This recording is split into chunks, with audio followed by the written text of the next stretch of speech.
Hello students and welcome to another class of biology. आज की class में हम लोग पढ़ेंगे how do our activities affect the environment and the management of garbage we produce. हमारे एक्टिविटीज से जो हमारा एनवायरनमेंट है वो कैसे उसमें इफेक्ट हो रहा है, क्या अच्छा क्या बुरा इफेक्ट हो रहा है, और उसके साथ जो गार्बेज हम प्रोडक्शन कर रहे हैं उसको कैसे मैनेज करेंगे। जो गार्बेज या जो वेस्ट हमसे प्रोड्यूस हो रहा है उसको कैसे मैनेज किया जाएगा उसको हम देखेंगे। सो let us start. So our activities greatly affect our environment. Here we will discuss about the depletion of ozone layer and waste disposal. हमारे जो एक्टिविटीज होते हैं वो हमारे एनवायरनमेंट को बहुत तरीके से इफेक्ट करते हैं। कुछ उसमें बैड इम्पैक्ट होता है, कुछ अच्छे इम्पैक्ट भी होते हैं। तो यहाँ पे हम दो बैड इम्पैक्ट के बारे में बात करेंगे। दैट इज स्पेशली एक है ओजन लेयर के बारे में जिसका डिप्लीशन हो रहा है धीरे धीरे, and second one is waste disposal. हम लोग से जो वेस्ट प्रोडक्शन हो रहा है उसको डिस्पोज कैसे किया जाएगा या उसका इम्प्रॉपर डिस्पोजल की वजह से क्या क्या प्रॉब्लम्स हो रहे हैं उसको हम जानेंगे, and with some points for their management. So let us start. First one is ozone layer depletion. So what is ozone layer? Ozone layer कैसे घटता है उसके बारे में जानने से पहले हम ये जानेंगे कि ओजन लेयर होता क्या है। द O3 और the ozone molecule formed by 3 atoms of oxygen. Oxygen के 3 एटम से O3 मॉलिक्यूल्स बनता है, या O3 that is the ozone molecule वो बनेगा। Ozone is formed by UV radiation in the atmosphere. तो ये ओजोन बनता कैसे है? जब सन से हार्मफुल यूवी रेडिएशन आता है हमारे एटमॉस्फेयर में, तो एनर्जी होता है जो यूवी रेस का, वो ऑक्सीजन मॉलिक्यूल को यानी O2 मॉलिक्यूल को स्प्लिट कर देगा और उसमें से फ्री ऑक्सीजन रिलीज हो जाते हैं। फॉर एग्जांपल यहाँ पे हम देखेंगे, यहाँ पे O2 है दैट इज ऑक्सीजन मॉलिक्यूल। इसमें जब यूवी रेस इसके थ्रू से आया है तो यूवी रेस की एनर्जी से ये दो फ्री ऑक्सीजन मॉलिक्यूल में स्प्लिट हो गया। अब उसके बाद क्या होता है, ये जो फ्री एटम्स होंगे ये कंबाइन करके ओजोन बनाते हैं, यानी ये जो ऑक्सीजन के फ्री एटम्स हैं वो फिर से ऑक्सीजन मॉलिक्यूल के मिलके बनाएंगे ozone molecule that is O3। तो ओजोन नीचे पॉइजन होगा, ओजोन बहुत डेडली पॉइजन होता है, लेकिन हमारे एनवायरमेंट के यानी हमारा जो अर्थ है, अर्थ के ऊपर जो एटमॉस्फेयर है, एटमॉस्फेयर के हायर लेवल पे ओजन का एक लेयर बना हुआ है। कैसे बना वो तो हमने देखा, जो ऑक्सीजन मॉलिक्यूल्स हैं वो यूवी रेस से पहले स्प्लिट हो गए, और स्प्लिट हो गए जो उसमें फ्री रिलीज ऑक्सीजन का फ्री रिलीज हुआ उसमें से O3 बना।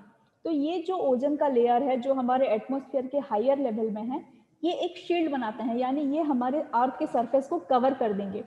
और कवर कर देने की वजह से क्या होता है, जो यूवी रेस आएगा सन से वो उस ओजन के लेयर को क्रॉस करके अर्थ तक नहीं आ पाएगा।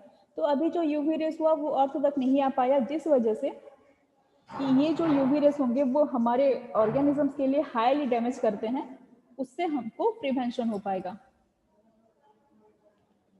सो ये देखो पिक्चर में, ये हमारा एटमॉस्फेयर है। एटमॉस्फेयर में यहाँ पे आपके ओजन के लेयर्स हैं, यूवी रेस आ रहे हैं ओजन के लेयर की तरफ, जो कि बन रहा है बाय ऑक्सीजन और फ्री मॉलिक्यूल्स को मिला के। लेकिन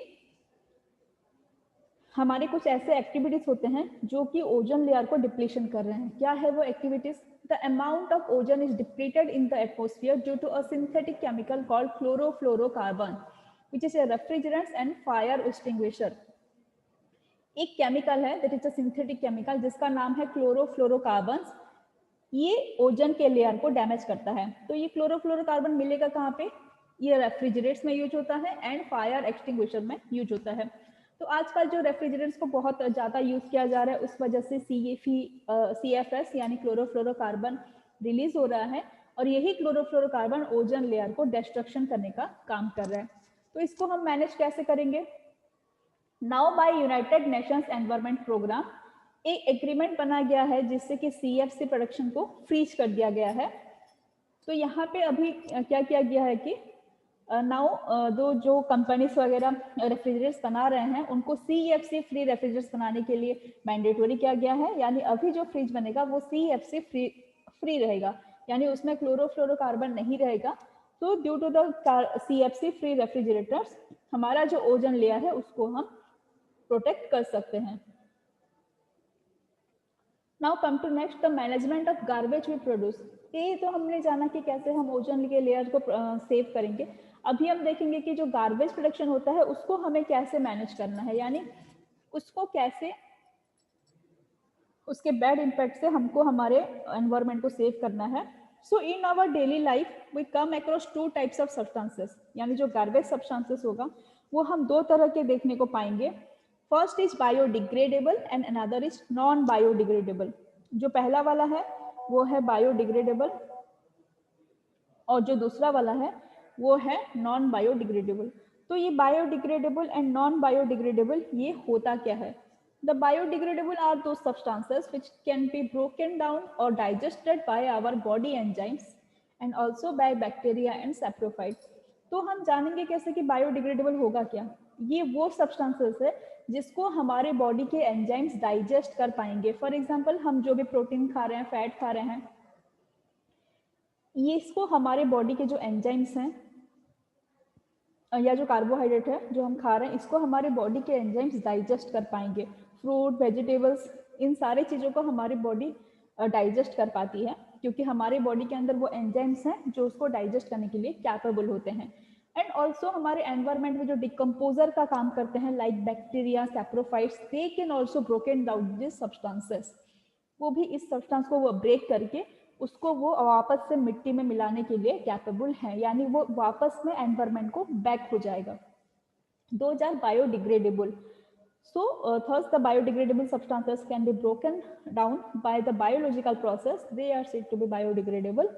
For example, हमने लिया vegetables, fruits, peels, flowers, plants, animals, paper, जिसको कि हम बरी करते हैं, यानी हम मिट्टी में उसको डाल देते हैं, वो होता है biodegradable substances.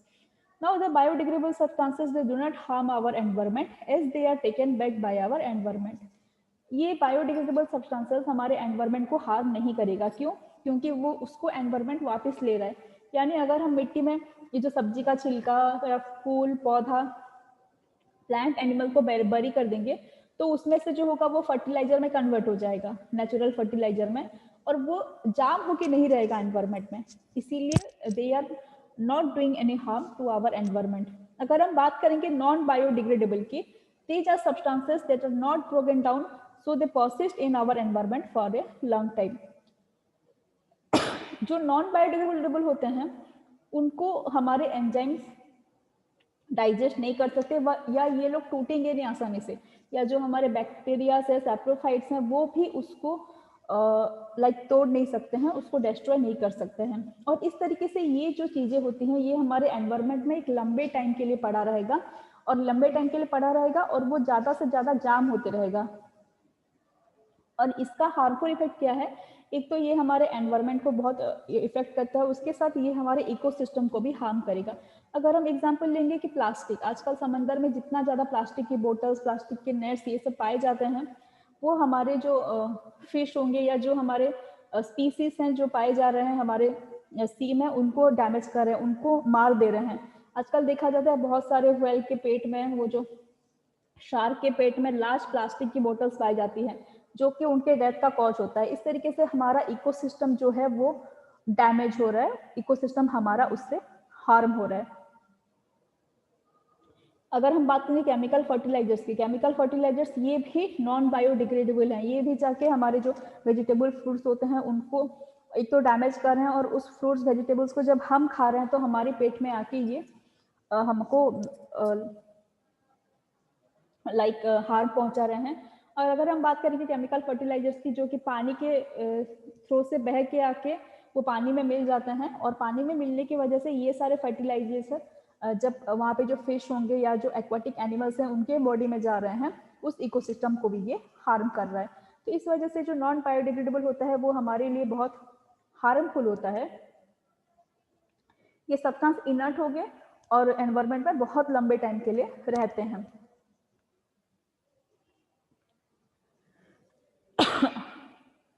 हो सकता है कि हम कुछ फिजिकल प्रोसेस लाइक हीट या प्रेशर से इनको डिस्ट्रॉय कर पाएंगे, बट फिर भी ये बहुत लंबे टाइम के लिए हमारे एनवायरनमेंट में रह जाएंगे, आसानी से इनको डिस्ट्रॉय नहीं करने होता है।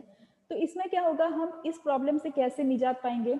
To reduce it we can use more biodegradable substances than non biodegradable substances.